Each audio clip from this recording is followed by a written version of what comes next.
close to the end of the semester. We have been talking quite a bit about different types of strength training, different types of weight machines, different types of contractions. We went into a ton of physiology.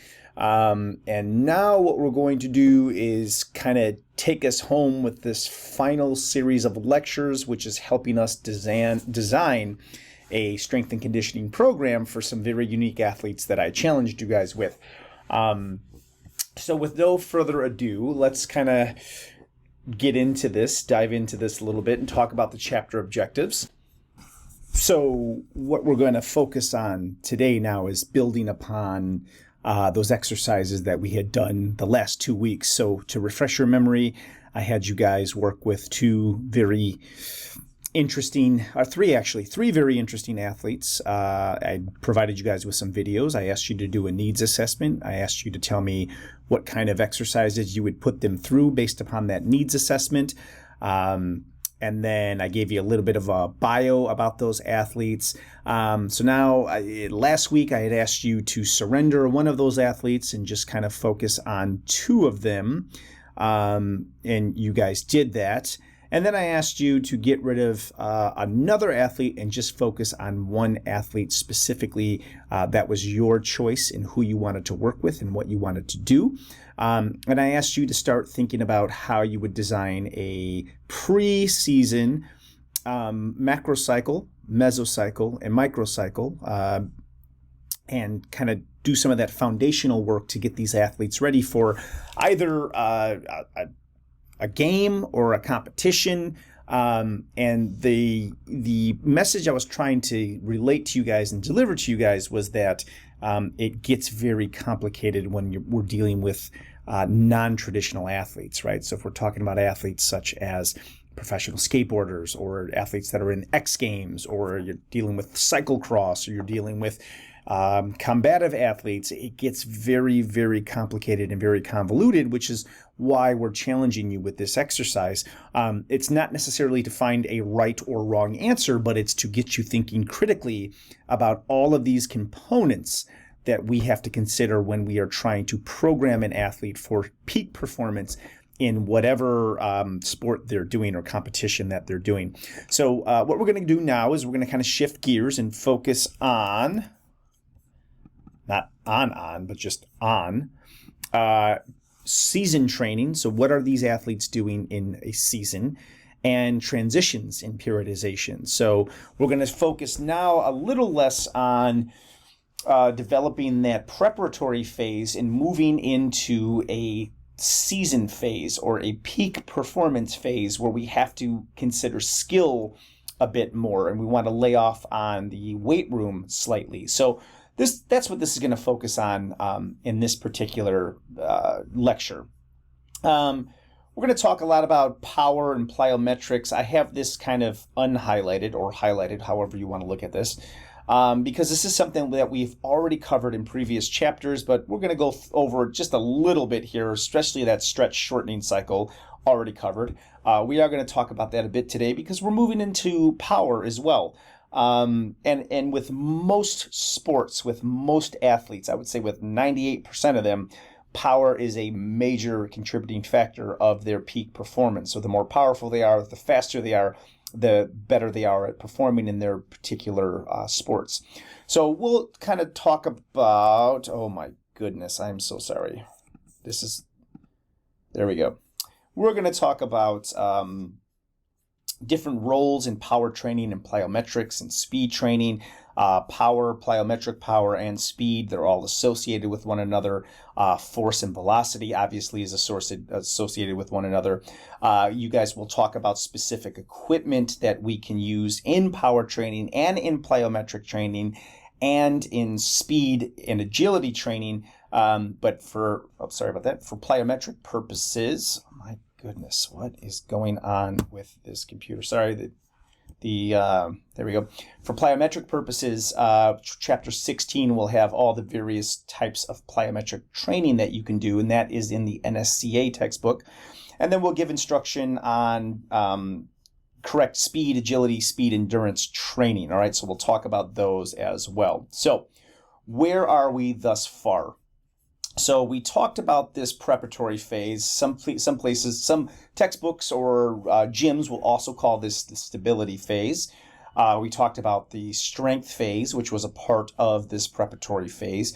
Today we're going to talk about power phase, which is part of preparatory phase, but also belongs in skill fitness because we can't have athletes putting up a lot of weight in this power phase until the stability phase or the strength phase has been addressed and trained. So when we get to this power phase, we need to make sure that our athletes are fully prepared for this specific task, right?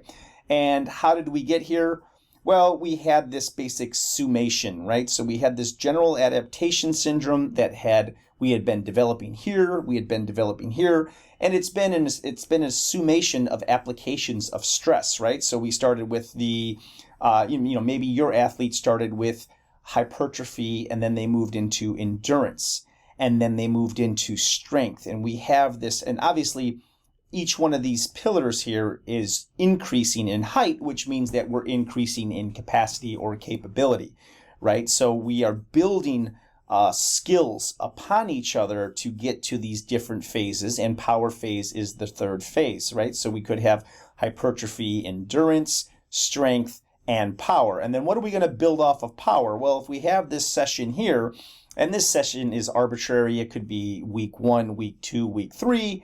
It could be session 1, which is Mesocycle 1, Mesocycle 2, right? So these are just arbitrary. Don't get lost in those details. While we're building these different skill sets here, we're building capacity, and then we're going to get to power. And then what are we going to build off of power? Well, generally what we build off of power is explosiveness, ground force production, speed. Now, if we're talking about speed in this particular case, we're talking about speed on a field, but there could be many different forms of speed, which we have talked about in this course.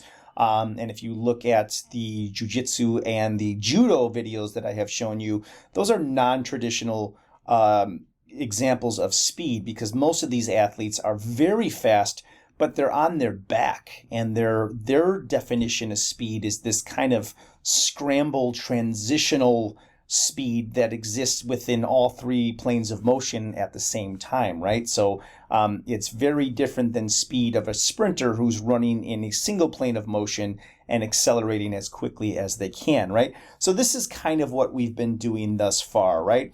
And I've been asking you to consider these new phases, the preparatory phase. This stability phase, again, could also be hypertrophy or endurance phase. I'm just putting a different term up here because you will see different terms in your career, which essentially represent the same thing. I know a lot of runners will use the stability phase as the phase that comes before their strength phase, right? Here's what I found. So let's move on. So we're looking at this kind of transition from preparation, which is just arbitrarily represented here, into a more skill-based pillar. But again, power phases can also be part of the preparation phase, and it really depends on your athlete. And this is where you have to think critically about what is your athlete doing, what skill sets do they need, and what has to be trained extensively in order to develop that kind of peak performance. So let's refresh our memories a bit. And I hear, please pay attention to this, what sport you're dealing with, right? So I asked you guys to think about the mesocycle, right? We talked about the macrocycle, right? The year-long training.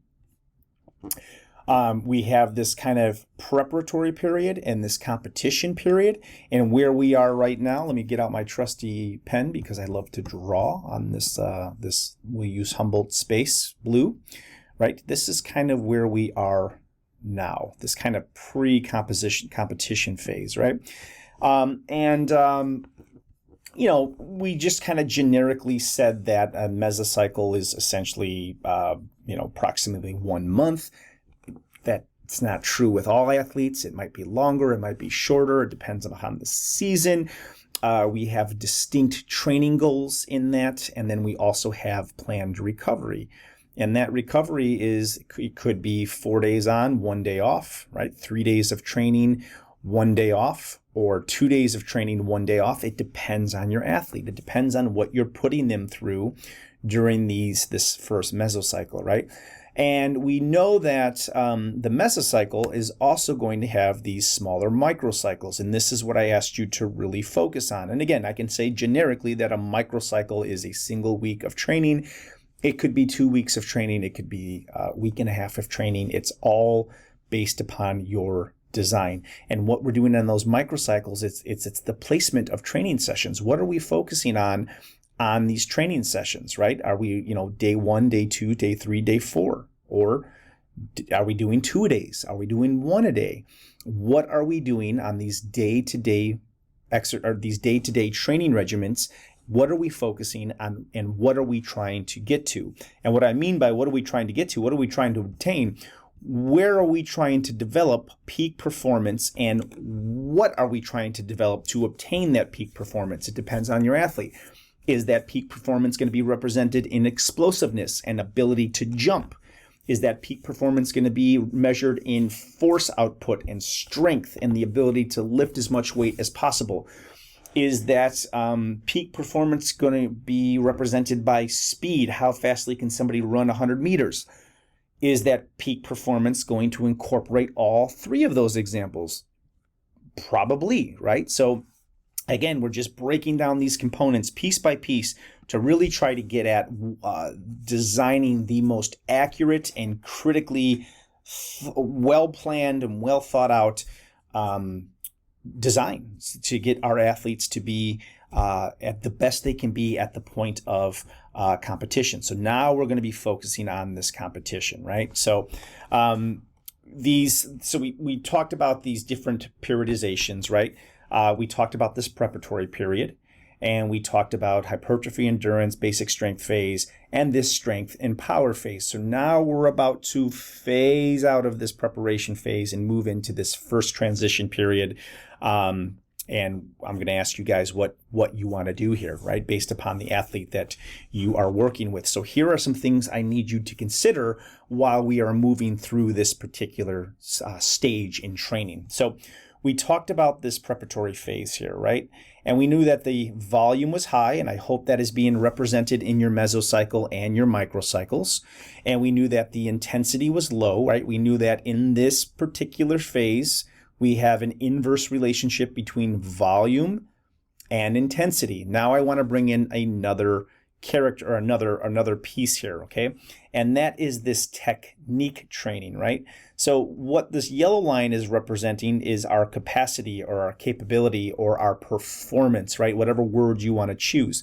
So now that we are moving into this second pillar here, which is this transition stage, before we get to this competition period, you gotta define how long is this period. Is it a soccer team? Is it a football team? Is it a hockey team?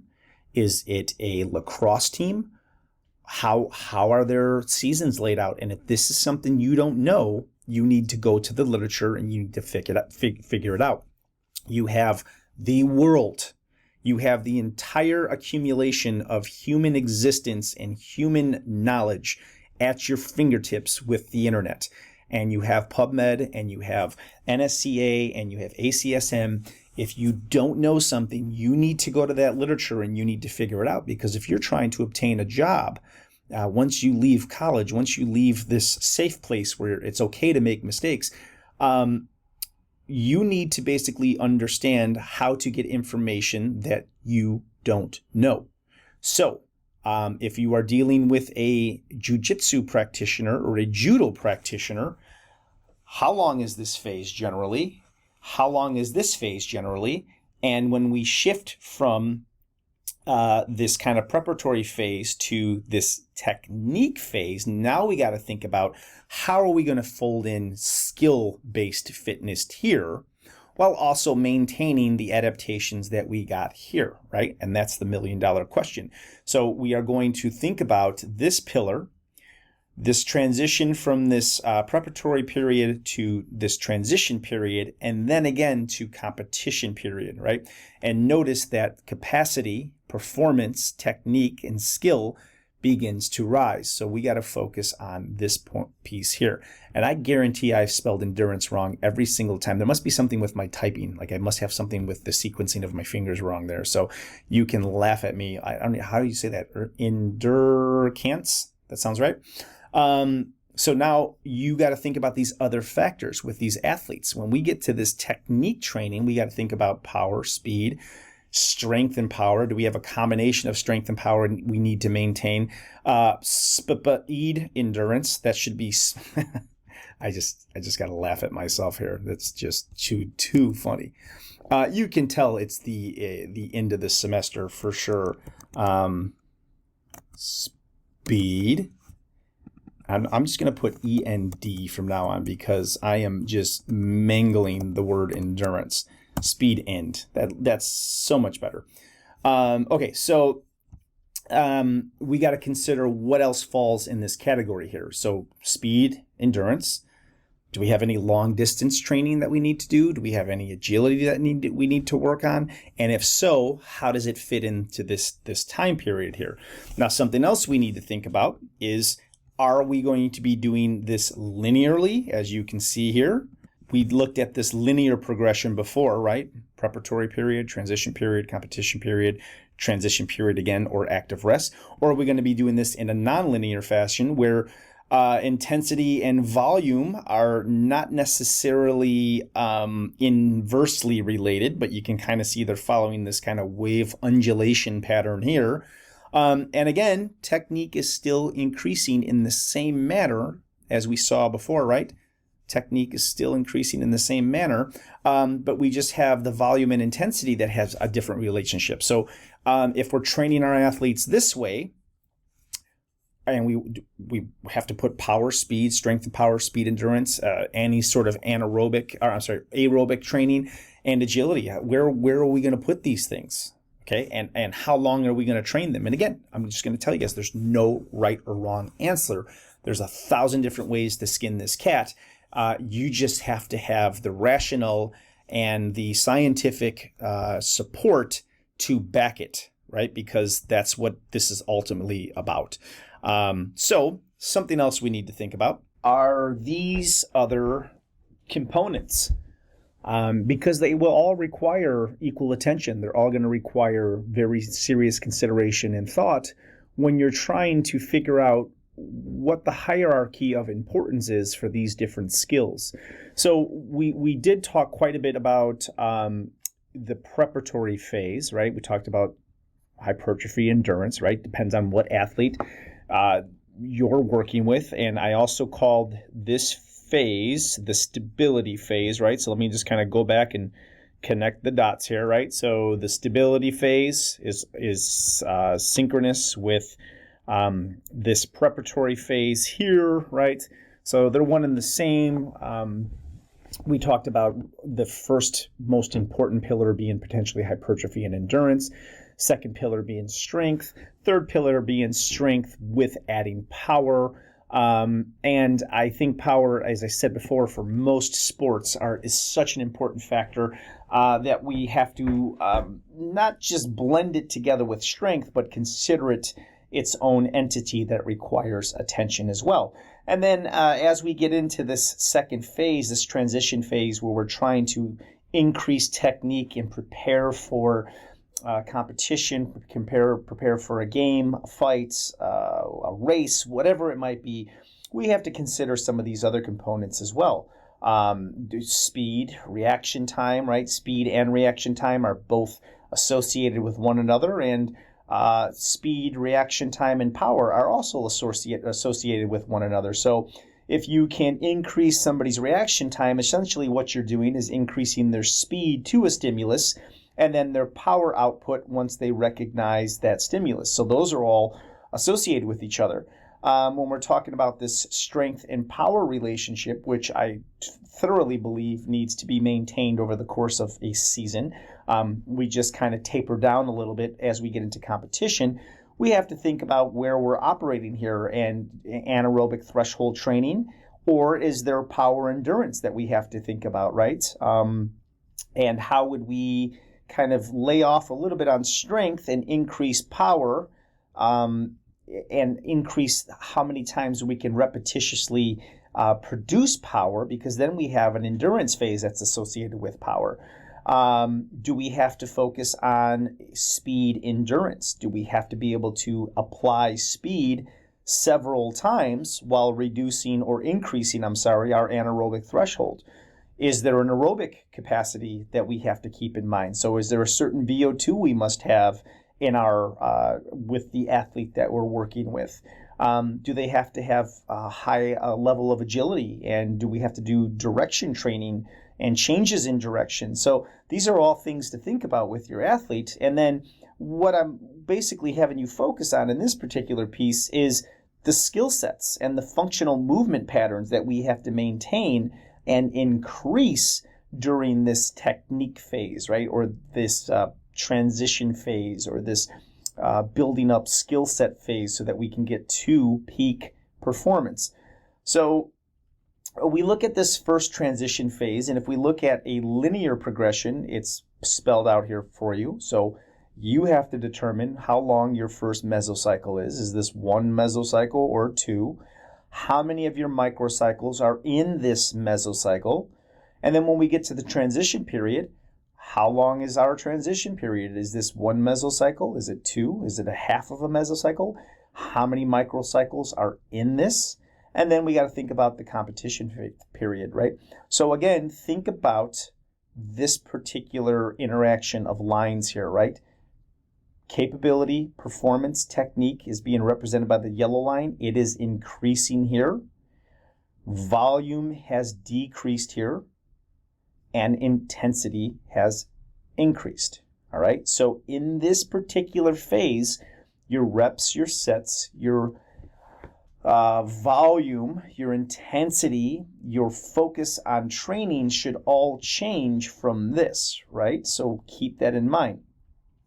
When we are looking at a nonlinear approach, okay, I put these pillars here just to kind of show you that technique is increasing, right? Capacity or capability or performance is increasing.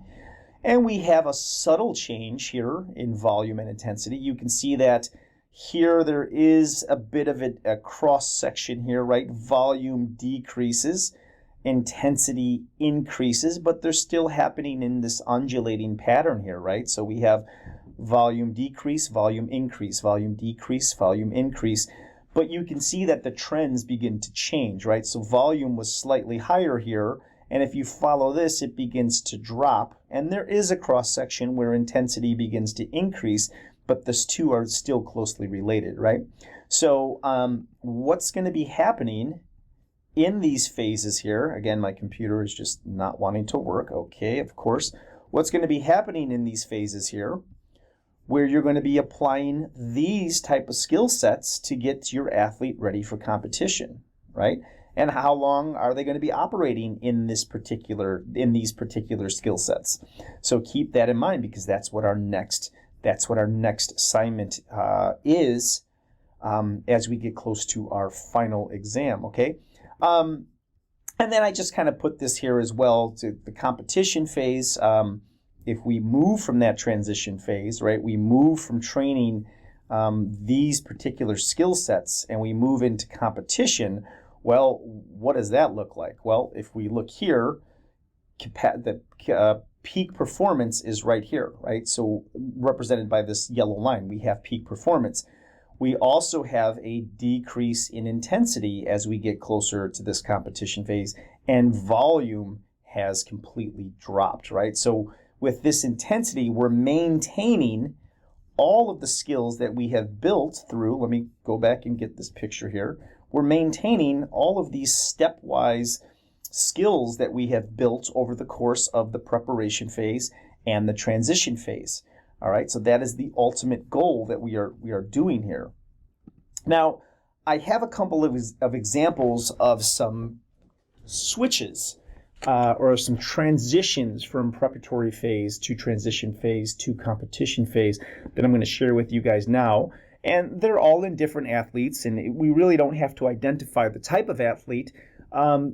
because I think the exercises that they have and the periodization that I'm going to show you, I think they would identify the athlete for you. So we can kind of play a game here to see if you guys can figure out what type of athlete we're working with here. So let's look at these next few slides. So here we have the first slide, and this is something that probably looks familiar to you. So we can see the period is identified here. We have a preparation phase, a first transition phase, and a competition phase. And remember, this is what we are working on with our final project. So I'm presenting you just different variations of periodization models so you can see how other people are doing it. So here we see the hypertrophy and endurance phase. We already talked about that. Then we saw basic strength phase.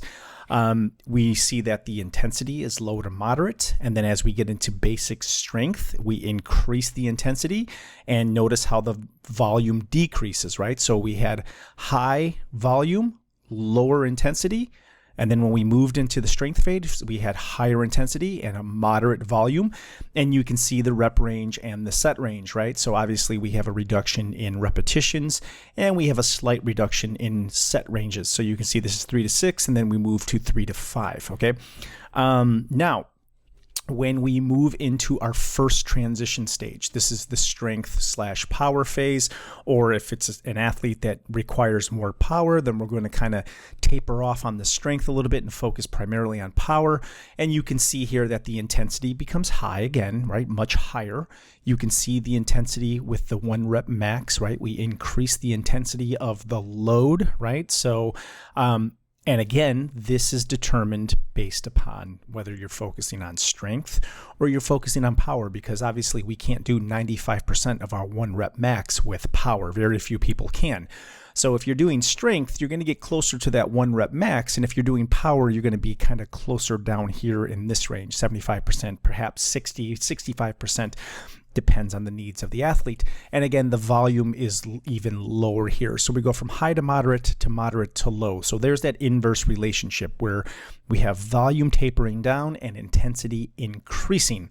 Rep range and set range. Here you can see the sets are the same, 3 to 5, but the repetitions are going to drop quite a bit. All right. And again, that volume portion is decreasing. So if you're doing this project and you don't understand what volume is, well, then look at this picture and focus on sets and reps. And you can see that volume decreases, maybe not necessarily in the set range, but look at the repetition range, right? It begins to decrease significantly. And then once we're done with this transition phase, keep in mind, a transition phase could incorporate power and strength. It could incorporate just strength. It can incorporate skill fitness, right? It can incorporate power with skill. It depends on what your athlete is. So there's a bunch of different things we can add to this. And then and it depends on the athlete, depends on the needs of the athlete. And then what's going to happen is we're going to move into this competition phase, right? So we call that the peaking phase. Or we could have a maintenance phase, okay? Or we can have peaking at the beginning of the season or competition phase, and then we want to maintain as close as we can to that peak performance as possible. And again, look at the intensity, very high, right? And look at 93% of your 1 rep max. That would be if you're obviously if you're working strength. Power, we can't get that close to our 1 rep max. Intensity very low. Set range. Look at the changes in sets from here to here. So in the transition, we're at 3 to 5, and then in the peaking, we're at 1 to 3. Right. So we see this general trend of tapering. And if it's a long season, if it's several months, such as like a soccer team or a baseball team, then we want to maintain everything that we've built from here on, right? And how do we maintain that? Well, we have to reintroduce some of these skills: strength, power, agility, explosiveness, speed, acceleration, deceleration, power, endurance, speed, endurance, whatever it is. We have to maintain that, and we have to do that during our time off, right? So if we have a week off of competitions, or if we have a couple days off of competitions, we still need to practice and maintain some of those adaptations that we had gained. So this is just a model to show you what I'm asking you to do, and just kind of presenting it in a different light. Now, let's look at some sports-specific periodization programs. All right. So this is soccer, and we can see with soccer we have a pre-competitive phase, and then we have a competitive phase. And you guys can read this on your own, and basically you should be able to understand that. Okay, well, in the pre-competitive phase, we're going to focus on some of these things. Now, this is soccer, right? So we're going to focus more on energy systems and on certain strength training than anything else, right? And it's not going to be strength training where we're trying to build a tremendous amount of muscle. So if we're doing soccer, we might not go into this hypertrophy phase, right? We might do endurance and then basic strength. Well, we don't want our soccer players to be very big and thick and bulky, right? So with soccer players, we're going to be thinking more metabolically. So and I like this particular picture first because for the most part, it puts energy systems in front of the actual weight room, and I like that. And they're thinking about specific energy demands for a soccer team. And then you can see their progression, right? So they're going to go from anaerobic to aerobic training. Okay, they're going to do long work periods of 2 to 5 minutes, and then short periods, right? So they go from long periods to short periods, less than a minute rest. Moderate intensity, so rate of perceived exertion is less than 6, and then they'll move to high intensity where rate of perceived exertion is greater to or equal to or greater than 7. So you can see some of the rationale here with this soccer team. You can look at this at your own pace, just understand the components and why they might be doing certain things. And then the competitive phase is going to be unique to its own entity per se. They're not the programs are going to change and the focus is going to change. Still focusing on energy systems, strength training, anaerobic with high intensity and focus on peak power output. All right. And you don't see that really up here. We don't see peak power output. So in the pre-competitive phase, we're getting the body ready for this peak power output. All right. And you can see some of the transitions here. You can look at this at your own pace. I'm just showing you a variation of one type of athlete. I also have a hockey player. And hockey players, I just wanted to put this in here for you. You can see variations in day-to-day training. All right. So Monday, Tuesday, Wednesday, Thursday, Friday, Sunday. Sunday is rest. Okay. This would be an in-season training regiment, right? So on Monday, they do heavy repeated sprints, rate of perceived exertion at 7. Okay. Duration 120 minutes.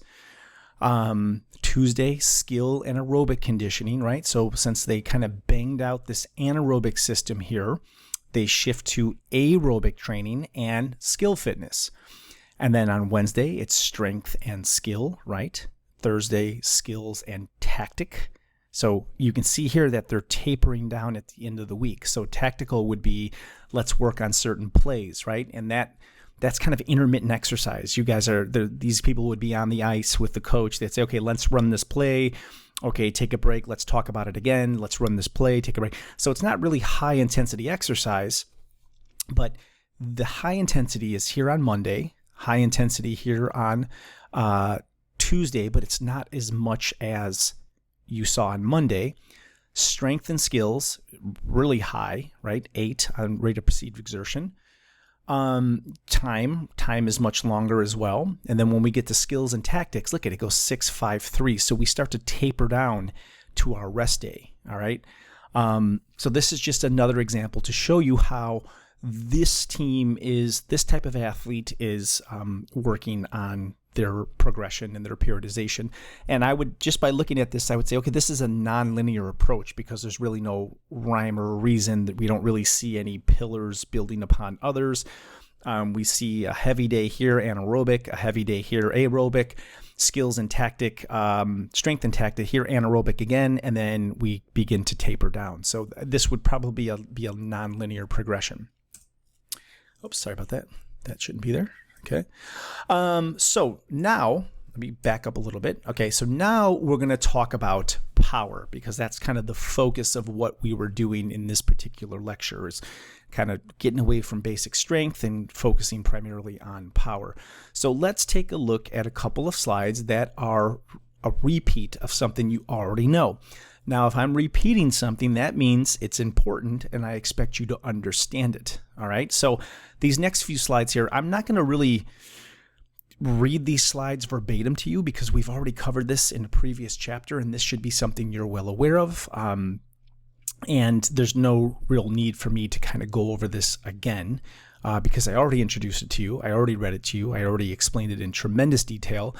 So this would be a review of sorts. And I've identified this power section with this cute little review logo. All right. So these next few slides are talking about the basically plyometric exercises and the generation of power, right? But we're not going to just focus on plyometric power. We're going to focus on some power lifts, right? So there's a big difference between contractile properties associated with plyometrics and contractile properties associated with power exercises, right?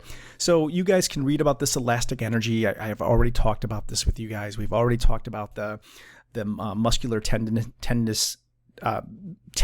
unit, right? We've already talked about this in great detail. Here's a little bit of the neurophysiology with plyometrics. We already talked about this in great detail, so please read this at your own pace. And this is a review. Stretch shortening cycle. I talked to you guys about this in a lot of detail. Now, here's where I'm going to kind of guide you towards some tools you're going to need for your final project. And I'm going to ask you, if you're going to put power exercises in your progression, right, in your transition phase or in your competitive phase, I'm going to ask you what kind of power exercises you're going to put in there and why. Are they going to be lifts or are they going to be plyometrics? And I'm going to ask you what your rationale is. So if you are going to put these in there, and it depends on the athlete that you picked, why are you going to do it? So if you need some guidance, if you look at your Nsca textbook, chapter 16, there is an abundance of plyometric drills in there. So you can tell me what you're going to do and why you're going to do it. Now, if you're going to do power exercises and power lifts, then if you look at chapter 14 in your Nsca textbook, then there are an abundance of exercises in there which will show you power lifts, okay? You need to do both in your microcycles, okay? So whatever athlete you decided to go with, you need to tell me when you're doing the lifts and when you're doing just the plyometrics. And it doesn't matter what athlete you picked in the 3 different athletes that I had given you, they're all going to need various power lifts and power plyometrics. So be prepared to tell me why you've chosen them and why you put them in the microcycle, where you put them in the transition phase or in the competitive phase, right? So now I'm asking you for rationale. Why did you put those there? So you guys know what the stretch shortening cycle is. Every athlete depends on this. We talked about it in great detail previously. Here it is again, just in case you need it. And here are the chapters in your textbooks that are going to incorporate this mechanism and going to activate it through using these different modalities. All right. So the next section here, a bit more on that. We talked about the phases. You're well aware of what these phases are. We already went in that in detail because here's that cute little review sign. So you guys already know this. And here is just kind of a different representation of the type of power that we can utilize with athletes. So power has several faces.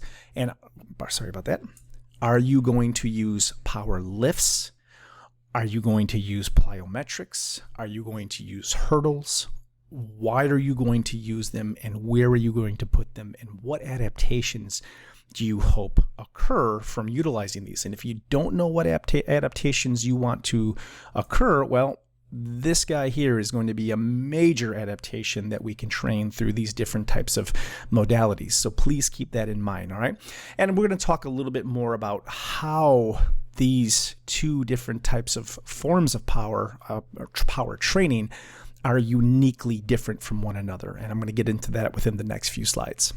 So before we get into really trying to evaluate where we're going to put power and what we're going to do with power training, let's talk about what power is.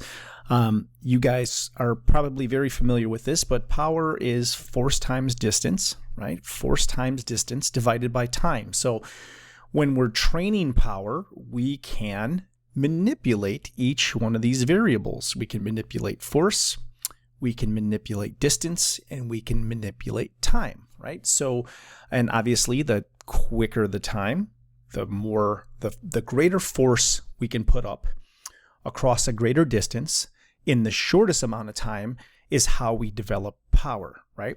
So power is increased in several ways. We increase force development, variable 1. We increase distance, an object is moved, variable 2, and we decrease the time it takes to perform a task, right? So we can attack any one of these variables to increase power. And power is dependent on concentric force and velocity of a movement, right? So we're really truly focusing on the concentric movement, all right? Now let's look at something that is you should have seen before, and this graph is called the force-velocity relationship or force-velocity curve, and basically it's identifying exactly what it's describing up here is force and velocity, and what is the relationship between force and velocity. So the best way to start is by, let's orient you guys with this graph and what it means. And I made some modifications because as is, the way it was presented, I did not like it. So let's start with this top section here. And let's start at v equals 0. So basically velocity equals 0. So when there is no velocity, we have an isometric, oh my goodness, we have an isometric contraction, sorry about that.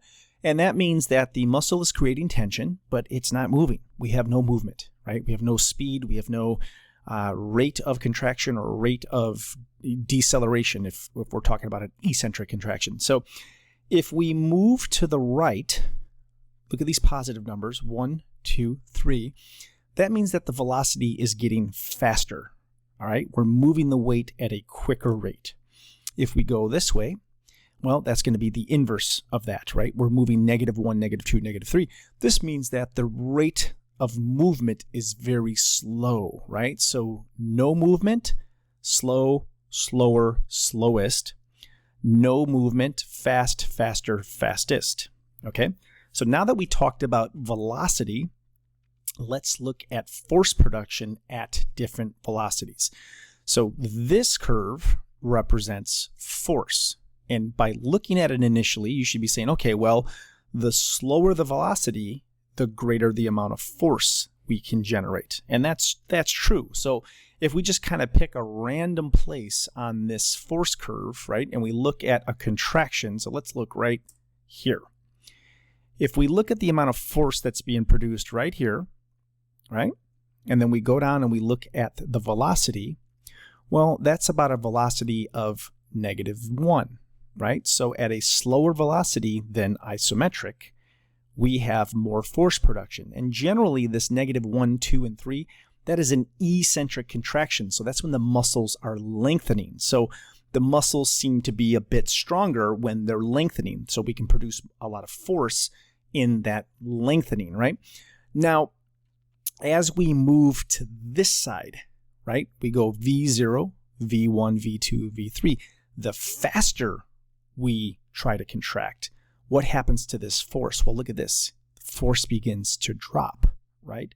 So we have muscle, this is the concentric contraction, and we have the muscle shortening. Well, when that muscle shortens at these higher velocities, we can produce less force. So what does that mean about power? Well, that means when we're doing power exercises, it's really hard for us to get close to our 1 rep max, right? So because when we do power, the velocity is always great, right? We want to move weight as quickly as possible.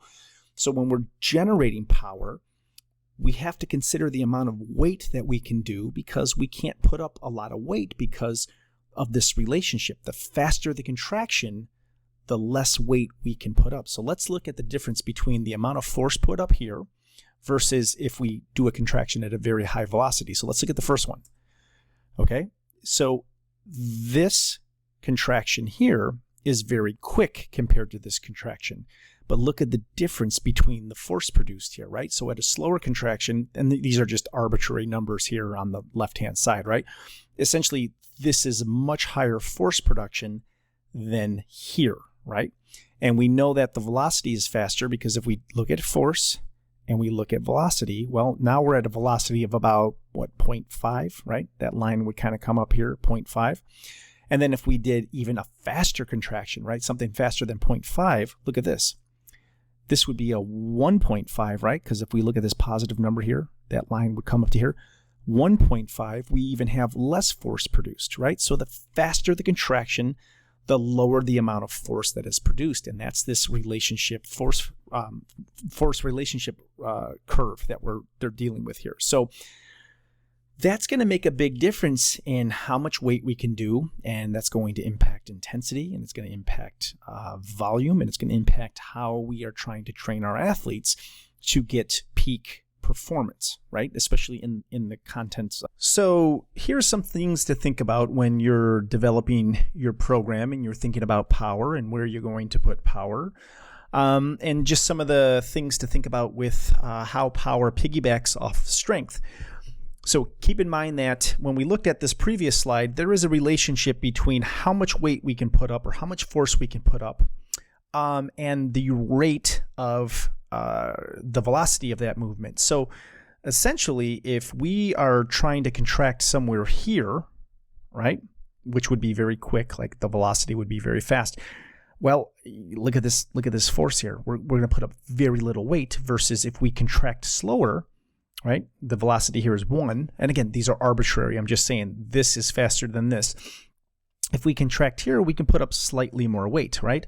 Versus if we have very long, slow contractions, we can put up more weight, which is why when we do a bench press, we do a 1 rep max, because that is a slow, controlled contraction where we can use more force versus a power exercise where it's a very fast contraction and we can't put up as much weight. So let me move past this. So some things to think about here is that heavy resistance training has not always increased power performance. Why is that? There is a relationship between strength training and power, right? But it's not a linear relationship. It's not like, okay, if I just do heavy resistance training, I will have a lot of power. That's not true because we have different rates or different velocities of contraction with power exercises. So if we're doing exercises that require very little time, right? Fast, rapid, quick contractions, such as maybe doing agility ladders, right? So if you think about an agility ladder, those are really quick, explosive movements, changing of direction. Those are very fast, right? So heavy resistance training isn't going to increase your ability to generate force production on the ground and shift directions and have agility, right? It might actually hurt it because the heavier you are, the more you train those type 2 strength fibers, the less you're going to train those type 2X power fibers. So again, we got to think of this balance. However, if we do explosive jump training, right, which would be things like plyometrics, that type of training, because the load is so much less, would help those kind of quick, rapid movements, right? So that's something to think about, all right? So that's why I proposed, let me see if I can find it really quick. That's why I proposed this question to you. Where are we going to be, right? And even think about the height of these hurdles, right? That's a pretty big hurdle, right? But there are smaller hurdles. There are agility ladders. There's other ways to produce power than jumping over these hurdles, right? But we know that this type of movement might not translate over to success in this type of movement. So that's why I'm telling you, the guys, that power has many faces, and we have to be aware of that, okay? And then rate of force production can be increased with heavy resistance training if an attempt to lift the weight is as fast as possible, right? So there's a little bit of a relationship be there. So if you're lifting heavy, right? So if your rate of force production is if you're trying to put up weight as quickly as you possibly can, well, then some heavy resistance training does help with that, okay? But again, you got to think of the movement, where that heavy resistance training, if you're trying to do this type of contraction, that heavy resistance training might help this, but the heavy resistance training won't help this type of movement. Again, so I'm being very generic, but I'm just trying to put this in perspective to you that there's different types of power, right? This would be pure power. This might be power endurance. What if this athlete wearing the red shirt, you ask them to jump, jump, jump, jump, run over here, jump, jump, jump, jump, jump. Think about that contraction compared to this contraction. This is just one big ballistic explosive contraction, where this might be power endurance, right? Go, go, go, go, jump over these hurdles, sprint around, jump, jump, jump, jump again, right? So two different types of power, and resistance training might help one, but hurt the other. So whereas power training and endurance training, so if you were doing lifting with endurance and large sets, right? Large sets and reps, that endurance training might help this particular movement pattern more than this particular movement pattern, okay? So you really got to break this down and think about how these things are associated with one another. So something here just to kind of show you a little more of that relationship. So if we're talking about this mesocycle and these microcycles, and we're talking about this transition phase and kind of moving towards peak power, here is that force velocity relationship again. So if the velocity is very high, right, which is represented here, we have, look at this orange line, very little force. If the velocity is much slower, such as here, look at this, right? Right there, that's much slower velocity than this. Well, then the force is much greater. So if we slow down the velocity, we increase the force. So let's look and see what that is. So if we do a max strength test for 90 to 100% of your 1 rep max, let's look at this. This guy's doing a deep squat. That's a lot of weight. Well, the velocity is going to be very slow, right? So if we drew a line, it would go down here to the y-axis, and this is where that velocity would be, right? Now, if we increased velocity, what happens to 1 rep max? Okay, look at this. We go from 90 to 100 to 30 to 80. So there's a big drop in weight, right? So this peak power, that would be somewhere about here, right? So your velocity is slightly faster than it was for maximum strength, right? So peak power velocity would be right about here. And that would be a movement something like this, right? Where we do have quite a bit of weight, but it's nowhere near the 1 rep max that we got from a squat. So the weight drops, but this is a peak power exercise where we're basically lifting as much weight as possible in a power fashion. Now let's move down to max speed power, right? This is less than 30% of your 1 rep max, and that would be somewhere over here, right? So the velocity is much faster, and that would be a drill similar to this. So there are different phases of velocity, different phases of power, different phases of force production, right? So if you're doing the strength or the hypertrophy, that's going to be in the earlier section of our mesocycles, right? Our preparation phase. If we're doing peak power, these are the types of lifts that would be there, and that might be in your power phase, right? Or it might transition over to your competitive phase, depending on what type of athlete you are.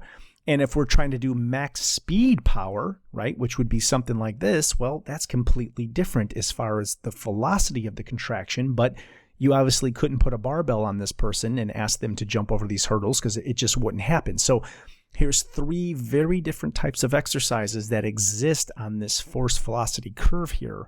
And I'm just trying to show you where they are on this particular graph, right? So I hope that kind of makes things a bit more clearer for you.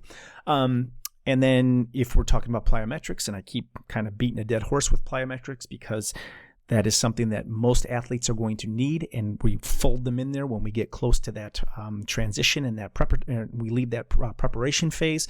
Again, if you need that information in your ACSM manual, there are the chapters. I expect you guys to be able to tell me what you're doing, what type of plyometrics, and most importantly, why you're doing them. So, and you can read this last slide on your own, just different ways to do plyometric training, different rationales, and this is also in your textbook, but I put these in here because I use these a lot with my athletes, and if I think they're good enough for my athletes, they're probably good enough for what you guys are doing as well.